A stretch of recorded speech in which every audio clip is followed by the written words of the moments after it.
Saya membuat video ini satu dalam rangka klarifikasi. Yang kedua, saya akan memberikan informasi yang cukup penting menurut saya mengenai perkembangan penelusuran silsilah Wali Songo ke atas sampai baginda Sayyidina Muhammad SAW. Baik, langsung saja. Yang pertama, saya ingin mengklarifikasi bahwa pertemuan di Benda Krep yang waktu lalu diselenggarakan, yang di sana dihadiri lebih dari 50 kiai dan ulama, tidak menetapkan Syekh Syarif Hidayatullah ke Sayyid Musa Al-Khatib. Misalnya hanya menyatakan bahwa Syekh Syarif Hidayatullah itu bukan dari Ba'lawi. Dan itu juga hasil yang kami sampaikan kepada Keraton Kanoman. Hanya bahwa Syekh Syarif Hidayatullah bukan dari Ba'lawi. Yang waktu itu menetapkan bahwa Syekh Syarif Hidayatullah melalui jalur Sayyidina Musa Al-Khatib itu keluar dari saya pribadi. Itu pun saya tidak mengunci. Artinya di sana saya hanya membuat pernyataan bahwa yang mendekati kebenaran yaitu melalui Sayyid Musa Al-Khatib. Seperti apa yang disampaikan Ki Bagus Mogi. Akan tetapi setelah kami pelajari dari sekian banyak manuskrip yang kurang lebih sekitar 15 manuskrip tua yang kami temukan, yang kami pelajari dari yang tahun 1490 Masehi sampai tahun 1900 Masehi, ternyata di sana terdapat kontradiksi. Nah, maka kami informasikan, yang kedua ini kami informasikan bahwa penetapan Syekh Syarif Hidayatullah melalui jalur Sayyid Musa Al-Khatib itu salah. Menurut yang saya pelajari, salah. Kenapa waktu itu saya mengira bahwa yang mendekati kebenaran itu melalui jalur Sayyid Musa Al-Khatib, yang silsilahnya seperti demikian, yaitu Syekh Syarif Hidayatullah bin Abdullah Umdatuddin bin Ali Nuruddin bin Jamaluddin Husain bin Mahmud Nasiruddin bin Jalaluddin Al-Bukhari bin Said Ahmad Kabir bin Said Jalaluddin Al-Bukhari bin Ali Al-Bukhari atau Ali bin Ja'far bin Muhammad bin Mahmud bin Ahmad bin Abdullah bin Ali bin Ja'far Zaki bin Ali An-Naqi bin Muhammad At-Taqi bin Ali Ar-Ridha bin Said Musa Al-Kazim bin Said Ja'far As-Sadiq bin Said Muhammad Al-Bagir bin Sayyidina Ali Zainal Abidin bin Sayyidina Al-Husain. Nah, ini salah. Kenapa waktu itu saya menetapkan bahwa ini mendekati kebenaran? Karena pada waktu itu yang kami pelajari hanya 2 manuskrip saja. Karena waktu itu baru 2 manuskrip saja yang bisa kami akses. Belum banyak manuskrip yang ditemukan waktu itu. Apa manuskrip itu? Yaitu manuskrip Syekh Hasan Muhyi yang pertama. Yang kedua manuskrip ke Prabon. Yang mana di sana keduanya sama-sama menjelaskan tentang silsilah Syekh Syarif Hidayatullah sampai baginda Nabi Muhammad SAW secara singkat saja. Jadi versi pendek. Jadi yang perlu diketahui adalah bahwa silsilah Wali Songo di dalam manuskrip, di dalam catatan manuskrip itu ada 2 model pencatatan. Ada yang versi pendek, ada yang versi panjang. Artinya yang versi panjang ini full secara urutan. Secara hitungannya semuanya disebutkan. Kalau yang versi pendek itu hanya menyebutkan 5 atau 6 saja gitu. Jadi awal, tengah, akhir. Nah, karena pada waktu itu yang kami pelajari itu versi pendek, kemudian kami bandingkan dengan silsilah yang hasil daripada pencariannya itu Bagus Mogi, itu seperti tidak ada kontradiksi, seperti tidak ada masalah, tidak ada yang salah di sana, seperti betul semua. Dan kami pun menelusuri di dalam kitab-kitabnya, di dalam kitab-kitab nasab seperti Al-Majdi, Al-Asili, Umdatul Thalib dan lain-lain, memang semuanya sesuai dengan apa yang ada di dalam kitab-kitab nasab.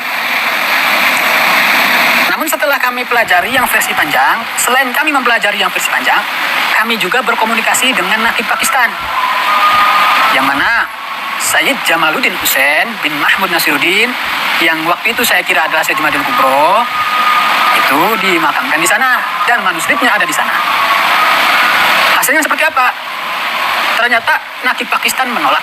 Apa alasannya? Yang pertama, kata Nakib Pakistan, Sayyid Jamaluddin Husain bin Mahmud diterangkan di dalam kitab tersebut bahwa beliau tidak punya putra, jadi tidak berputra, dan tidak ada riwayat pernah berkunjung ke Indonesia. Itu yang pertama. Yang kedua, Hal yang serupa juga dijelaskan di dalam kitab nasab yang berjudul Hadiqatuz Zahra. Nah, waktu itu saya masih ada perasaan husnuzon. Ya mungkin saja Syekh Jamaluddin memang tidak dikenal di Pakistan karena beliau hijrah ke Nusantara. Tapi melihat fakta yang ada bahwa Syekh Jamaluddin Husain atau bahwa Syekh Jumadil Kubro ini, istri pertamanya yaitu putri daripada Raja Champa ya, di Kamboja ya, Kamboja Vietnam. Jadi putri dari Raja Champa. Istri kedua putri daripada Raja Fatani di Thailand. Istri ketiga putri daripada Raja Klantang yang bernama Putri Selindung Bulan. Kalau melihat di sana, maka tentu saja menurut hemat kami tidak mungkin kalau Syekh Jumadil Kubro waktu itu tidak dikenal di halayak umum. Karena beliau seorang yang istrinya putri daripada raja-raja di Nusantara. Anda bisa bayangkan sebesar apa Syekh Jumadil Kubro waktu itu. Istri pertama, putri Raja Champa. Istri kedua, putri Raja Patani. Istri ketiga, putri Raja Thailand. Ini kan luar biasa. Bahkan, bukan hanya sampai di situ. Syekh Jumadil Kubro yang di sana statusnya hanya menantu. Akan tetapi, kerajaan Champa itu diwariskan oleh putranya Syekh Jumadil Kubro yang bernama Abdullah. Abdullah menjadi penerus daripada kerajaan Champa. Tentu saja di sana akan ada diplomatis antar negara, seperti itu kan. Nah, itu alasan pertama. Jadi karena tertolak di dalam kitab Hadiqatuz Zahra dan di dalam kitab Bahrul Mathalib fi Ansabi Ali Abi Thalib.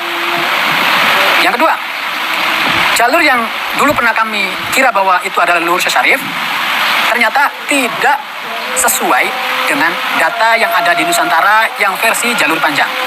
Yang perlu kita ketahui pula bahwa versi panjang dan versi pendek dari silsilah Wali Songo ke atas itu tidak ada kontradiksi.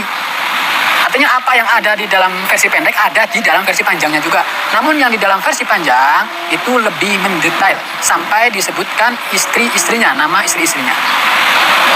Nah, setelah kami pelajari nama istri-istrinya dari jalur yang pernah saya kira itu jalur benar, yaitu yang melalui jalur Said Musa Al-Kazim, yang kemudian melalui Jamaluddin Husain bin Mahmud Nasiruddin, ternyata nama istri-istrinya tidak ada yang sama dengan nama istri-istri dari leluhur Wali Songo yang di dalam manuskrip Nusantara.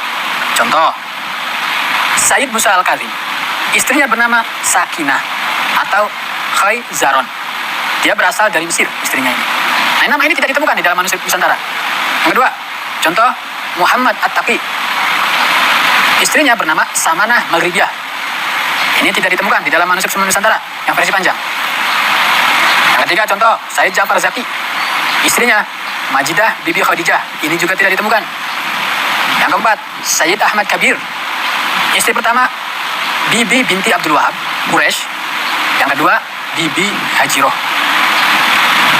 Dan bahkan kami sudah menelusuri semua nama-nama dari silsilah yang versi Jamaluddin Husain bin Mahmud Nasiruddin. Ternyata semuanya tidak ada yang sama dengan data yang ada di Nusantara.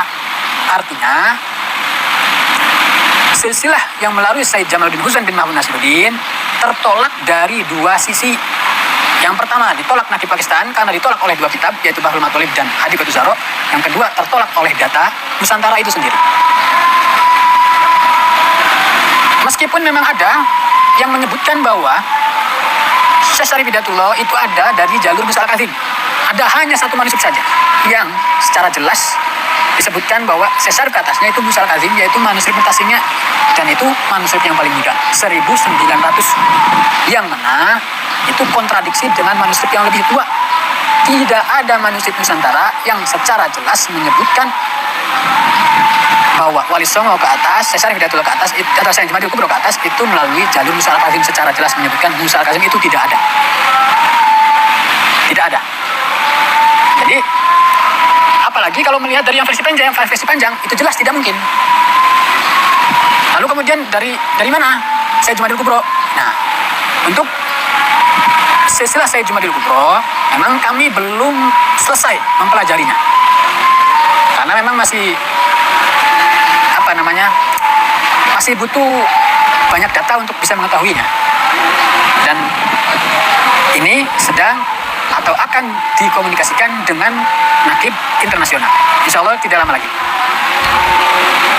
Untuk Syekh Syarif Hidayatullah seperti apa ke atasnya? Nah, ini kami temukan di dalam banyak manuskrip, ini ada kontradiksi satu sama lain. Sebagian manuskrip menisbatkan Syekh Syarif Hidayatullah ke Al-Hasani. Sebagian manuskrip lagi juga ada menjelaskan Syekh Syarif Hidayatullah dinisbatkan kepada Al-Husaini, tapi bukan Bahlawi, tapi juga bukan Al-Khatimi. Ada yang melalui jalur Musa Al-Khatib itu paling mudah dan sangat mudah, 1900, yang saya kira itu sangat lemah sekali. Dan kalaupun itu benar melalui Said Musa Al-Kazim, maka saya kira tidak mungkin melalui Jamaluddin Husain bin Mahmud, yang sudah jelas dinyatakan bahwa beliau tidak punya putra. Jadi kalau misalkan nanti ke depan ada yang menetapkan bahwa Syekh Syarif Hidayatullah melalui jalur Syekh Haji Madid Kubro adalah ke Said Musa Al-Kazim, maka di sini saya menyatakan dengan tegas bahwa itu tidak berdasar dari manuskrip Nusantara maupun dari kitab-kitab nasab. Kalau itu versi yang pernah saya sebutkan tadi, yaitu Jamaluddin Husain bin Mahmud Nasiruddin bin Jalaluddin bin Ahmad Kabir bin Jalaluddin Bukhari dan seterusnya. Sekali lagi kami tegaskan bahwa tidak ada penetapan kepada Said Musa Al-Kazim di pertemuan Bendaket. Ya, itu hanya dari saya pribadi yang waktu itu masih kurang informasi data. Ya. Dan dengan ditemukannya fakta-fakta yang demikian, maka saya mengimbau untuk tidak sembarangan menisbatkan Sunan Gunung Jati kepada Said Musa Al-Kazim. Karena risikonya nanti bisa dibatalkan ke depannya oleh narkoba internasional kalau tidak sesuai dengan fakta. Ya, jadi data dari Sunan Gunung Jati itu masih kontradiksi. Ada sebagian Al-Hasani, sebagian Al-Husaini, yang mungkin jalan keluarnya, jalan tengahnya, insya Allah kami akan melakukan tes DNA untuk bisa melihat ini dari jalur Hasani apa dari jalur Al-Husaini, Al-Hasani, Al-Jailani. Ya. Jadi kita bisa melihat dari tes DNA. Jadi untuk memutuskannya saya menghimbau. Nah, alhamdulillah dari keluarga Wali Songo, kemudian dalam data Cirebon dan Banten, kita cari versi lain yang tidak melalui Yaman. Alhamdulillah dari data manuskrip Ketabon, ini adalah pustaka asal-usul Kesultanan Cirebon. Ini salah satunya, maaf ini fotokopi ya. Ini merupakan manuskripnya dari pihak Keprabon yang waktu itu dengan atas izin almarhum Pangeran Hempi Raja Keprabon diterjemahkan dengan Pak Muhammad Mukhtar Zaidin. Ini sudah diterjemahkan manuskrip ini dan sudah masuk di Perpusnas. Dan di sini tercatat bahwasanya Sunan Gunung Jati, prah leluhur daripada Kesultanan Cirebon dan Banten dan salah satu anggota Wali Songo, dicatatnya adalah keturunan Nabi Muhammad melalui Musa putranya Jafar Sodik, Musa Al-Kazim.